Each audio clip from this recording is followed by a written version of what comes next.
இன்றைக்கு திராவிட முன்னேற்ற கழகம் ஆட்சிக்கு வந்து 52 மாசம் உருண்டு ஓடி விட்டது.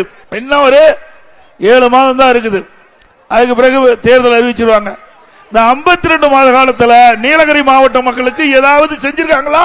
குன்னூர் சட்டமன்ற தொகுதியில் ஏதாவது பெரிய திட்டம் வந்திருக்குதா? இதே அனைத்து இந்திய அண்ணா திராவிட முன்னேற்ற கழகம் இருக்கின்ற பொழுது இதே புரட்சி தலைவி அம்மா அவர்கள் நீலகிரி மாவட்ட மக்களை நேசித்தவர். இந்த மாவட்டத்திலே தனக்கென்று ஒரு தனி இடத்தை வைத்தார். இந்த மாவட்ட மக்களுக்கு தன்னுடைய இதயத்திலே தனி இடம் பிடித்தவர்கள் இந்த மாவட்ட மக்கள். நீலகிரி மாவட்டத்தில் இருக்கின்ற மக்கள் எல்லாம் உணவுப் பொருட்களை வாங்கி உண்ண அதை பயன்படுத்துகின்ற சூழ்நிலை இருக்கின்றன. அடித்தட்டில் வாழ்கின்ற மக்கள் ஏராளமான மக்கள். இங்கே தேயிலை தோட்ட தொழிலாளர்கள் நிறைந்த மாவட்டம். இப்படிப்பட்ட மக்களுக்கு விலைவாசி உயர்வு ஒரு கடும் சோதனை. ஆனால் விடியா திமுக அரசு இந்த ஏழை மக்களை பற்றி கவலைப்படல, விலைவாசி உயர்வை பற்றி கவலைப்படல. இன்றைக்கு அரிசி விலை உயர்ந்தாலும் சரி, பருப்பு விலை உயர்ந்தாலும் சரி, என்ன விலை உயர்ந்தாலும் அதையெல்லாம் கவலைப்படாத ஒரே முதலமைச்சர் இந்த முதலமைச்சர் ஸ்டாலின். சொன்ன மாதிரி பொம்மை முதலமைச்சர். இன்றைக்கு நிர்வாக திறமையற்ற முதலமைச்சர்.